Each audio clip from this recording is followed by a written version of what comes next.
Hi friends, എല്ലാവർക്കും നമസ്കാരം. CP സുരൂസ് world എന്ന ചാനലിലേക്ക് എല്ലാവർക്കും സ്വാഗതം. ഞാനിന്ന് വന്നിരിക്കുന്നത് വിറ്റാമിൻ സി റിച്ച് ആയിട്ടുള്ള നെല്ലിക്കയുടെ അച്ചാറുമായിട്ടാണ്. എന്നാൽ അതെങ്ങനെയാണ് ഉണ്ടാക്കുന്നതെന്ന് നമുക്ക് നോക്കാം. വരുമോ, വീഡിയോയിലേക്ക് പോകാം. നെല്ലിക്ക അച്ചാർ ഉണ്ടാക്കാനായി ഒരു 20 നെല്ലിക്ക ഞാൻ കഴുകിയെടുത്ത് ഒരു അരിപ്പയിലേക്ക് ഇട്ട് വെച്ചിട്ടുണ്ട്. അത് നമുക്ക് ആവി കയറ്റിയെടുക്കാനായി സ്റ്റൗ മീത കുറച്ച് വെള്ളം വെച്ചിട്ടുണ്ട്. അതിൻ്റെ മുകളിൽ വെച്ച് നമുക്ക് ആവി കയറ്റിയെടുക്കാം. മൂടിയിട്ട് വെച്ച് കൊടുക്കാം.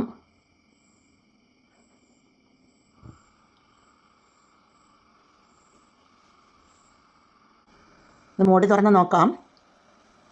7 മിനിറ്റ് ഞാൻ ആവി കയറ്റി എടുത്തിട്ടുണ്ട്. ഇതുപോലെ വെന്ത് കിട്ടിയാൽ മതി. ഇതിന് തീ ഓഫ് ചെയ്ത് കൊടുത്ത് തണുക്കാൻ വേണ്ടി നമുക്ക് മാറ്റി വെക്കാം. ആവി കയറ്റിയെടുത്ത 20 നെല്ലിക്ക ഞാൻ കട്ട് ചെയ്തെടുത്ത് കൊണ്ടുവന്നിട്ടുണ്ട്. ഇനി നമുക്കത് അച്ചാർ ഇടുവാൻ തുടങ്ങാം. അതിനുവേണ്ടി ഞാനൊരു കടായി സ്റ്റൗ മീത വെച്ചിട്ടുണ്ട്. അതിലേക്ക് നമുക്ക് ഒരു 1/4 കപ്പ് നല്ലെണ്ണ ഒഴിച്ചു കൊടുക്കാം.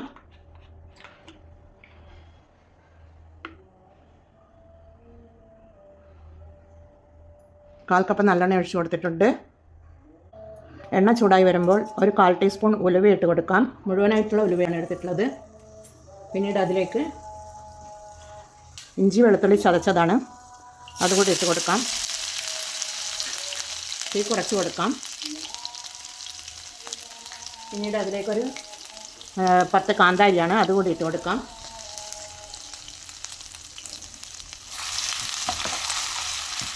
ഇഞ്ചി വെളുത്തുള്ളിയുടെ അതിലെ നനവ് ഒന്ന് മാറി വരണം. ഇതൊന്ന് ഡ്രൈ ആയി വരട്ടെ.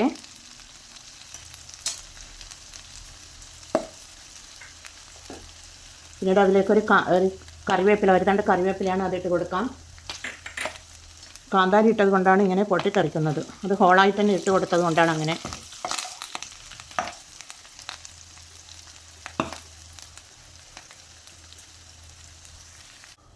ഇഞ്ചി വെളുത്തുള്ളിയിലെ വെള്ളമൊക്കെ വറ്റി വന്നിട്ടുണ്ട്. ഇതിലേക്ക് നമുക്ക് പൊടികൾ ഇട്ട് കൊടുക്കാം. തീ ഓഫാക്കി കൊടുത്തിട്ടുണ്ട്. പൊടികൾ കരിഞ്ഞു പോകുന്നത് കൊണ്ടാണ് തീ ഓഫാക്കി കൊടുത്തിട്ടുള്ളത്. നമുക്ക് ഒരു 1/2 ടീസ്പൂൺ മഞ്ഞൾ പൊടി ഇട്ട് കൊടുക്കാം. 2 ടേബിൾ സ്പൂൺ മുളക് പൊടി ഇട്ട് കൊടുക്കാം. ഒരു 3/4 ടേബിൾ സ്പൂൺ കടുക് പൊടിച്ചെടുത്തിട്ടുള്ളതാണ്, അതുകൂടി ഇട്ട് കൊടുക്കാം. ഒരു 1/2 ടീസ്പൂൺ ഉലുവ പൊടിച്ചെടുത്തിട്ടുള്ളതാണ്, അതുകൂടി ഇട്ട് കൊടുക്കാം. എല്ലാം കൂടിയിട്ട് നമുക്ക് ഇളക്കി കൊടുക്കാം. കടായിയുടെ ചൂടിൽ തന്നെ ഇതൊക്കെ അതിൻ്റെ പച്ചമണം പോയി കിട്ടും.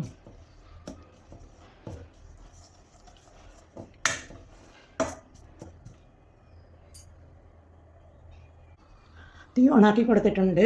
അതിലേക്ക് നമുക്ക് ഒരു ടേബിൾ സ്പൂൺ ഉപ്പിട്ട് കൊടുക്കാം. പിന്നീട് കട്ട് ചെയ്ത് വെച്ച 20 നെല്ലിക്ക നമുക്ക് അതിലേക്ക് ഇട്ട് കൊടുക്കാം.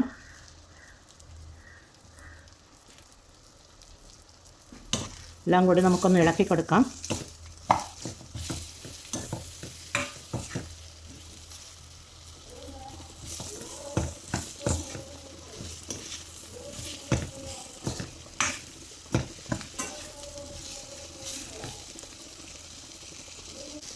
പിന്നീട് അതിലേക്ക് ഒരു 1/4 കപ്പ് വിനാഗിരി ഒഴിച്ചു കൊടുക്കാം.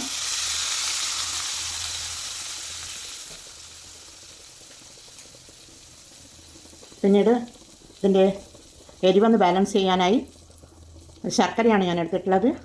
ഒരു 1/4 ടേബിൾ സ്പൂണാണ് ഞാൻ എടുത്തിട്ടുള്ളത്, അതുകൂടി നമുക്ക് ഇട്ട് കൊടുക്കാം. ഇട്ട് കൊടുത്തൊന്ന് ഇളക്കി കൊടുക്കാം.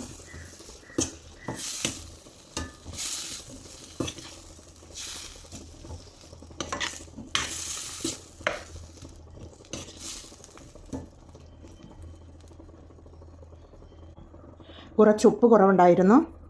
ഒരു 1/2 ടീസ്പൂൺ കൂടി നമുക്ക് ഉപ്പിട്ട് കൊടുക്കാം. ഒന്ന് ഇളക്കി കൊടുക്കാം. വിറ്റാമിൻ സി റിച്ച് ആയിട്ടുള്ള നെല്ലിക്ക അച്ചാർ ഇവിടെ റെഡിയാണ്. എല്ലാവരും ഇത് ട്രൈ ചെയ്ത് നോക്കണേ. ലാസ്റ്റായി ഒരു ടീസ്പൂൺ കായപ്പൊടി ചേർത്ത് കൊടുത്ത് നമുക്ക് ഇളക്കി കൊടുക്കാം. ഇളക്കി കൊടുത്താൽ നമുക്കത് ഒരു ഡ്രൈ ആയ ജാറിലേക്ക് മാറ്റിയെടുക്കാം.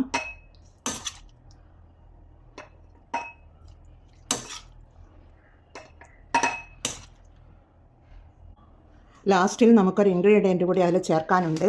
അതിനായി ഒരു ചീനച്ചട്ടി സ്റ്റൗ മീത വെച്ചിട്ടുണ്ട്. അതിലേക്ക് 1 ടേബിൾ സ്പൂൺ നല്ലെണ്ണ ഒഴിച്ച് കൊടുക്കാം.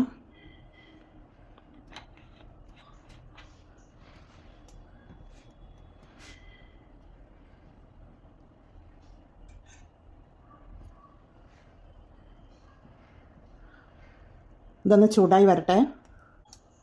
ചൂടായി വന്ന നല്ലെണ്ണയിലേക്ക് ഒരു 15 അല്ലി വെളുത്തുള്ളി ഞാൻ എടുത്തിട്ടുണ്ട്. അത് ഹോളായിട്ടാണ് ഇട്ട് കൊടുക്കുന്നത്. അത് നമുക്കൊന്ന് ഫ്രൈ ചെയ്തെടുക്കണം.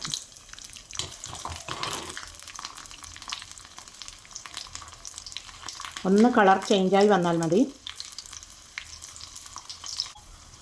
കളറൊന്ന് മാറി വരുന്നുണ്ട്.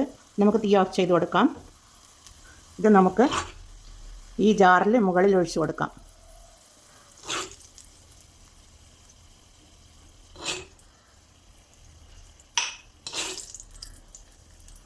എടുത്തു വെച്ച അച്ചാറിൻ്റെ ജാറിൻ്റെ മുകളിലേക്ക് ഒഴിച്ച് കൊടുക്കാം.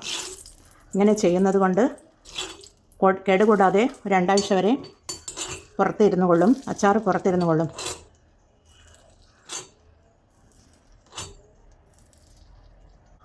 നമ്മുടെ ടേസ്റ്റിയായ നെല്ലിക്ക അച്ചാർ ഇവിടെ റെഡിയാണ്. എല്ലാവരും ഇത് ട്രൈ ചെയ്ത് നോക്കി ഫീഡ്ബാക്ക് അറിയിക്കണേ. കമൻറ്റ് ചെയ്ത് സബ്സ്ക്രൈബ് ചെയ്ത് സപ്പോർട്ട് ചെയ്യണേ. അടുത്ത ഒരു വീഡിയോയുമായി വരുന്നത് വരെ എല്ലാവർക്കും താങ്ക് യു ഫോർ വാച്ചിങ്.